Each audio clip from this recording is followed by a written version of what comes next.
વલસાડ શહેરના મુખ્ય માર્ગો ઉપર 500 મીટર લાંબા તિરંગા સાથે યાત્રા નીકળી। વલસાડ શહેરમાં હર ઘર તિરંગા હર ઘર સ્વચ્છતા કાર્યક્રમ અંતર્ગત જિલ્લા કક્ષાની તિરંગા યાત્રાનું આયોજન કરવામાં આવ્યું। જિલ્લા કલેક્ટર કચેરીથી આ યાત્રાનો પ્રારંભ કરવામાં આવ્યો હતો। જિલ્લા collector Bhavya Varma, SP doctor Karanraj Vaghela, DDO Atirag Chaplot અને જિલ્લા પંચાયતના પ્રમુખ મનહરભાઈ પટેલે યાત્રાને પ્રસ્થાન કરાવ્યું હતું। યાત્રામાં 500 મીટર લાંબો તિરંગો મુખ્ય આકર્ષણનું કેન્દ્ર બન્યો હતો। તિરંગા યાત્રા કલેક્ટર કચેરીથી નીકળી હાલર 4 રસ્તા, આઝાદ ચોક અને મોઘાભાઈ હોલ રોડ થઈ પરત કલેક્ટર કચેરી ખાતે પહોંચી હતી। યાત્રા દરમિયાન પોલીસ બેન્ડે દેશભક્તિની ધૂન રજૂ કરી હતી।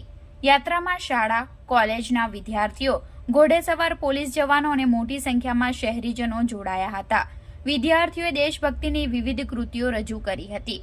સમગ્ર શહેર ભારત માતા કી જયના નાદથી ગુંજી ઉઠ્યું હતું।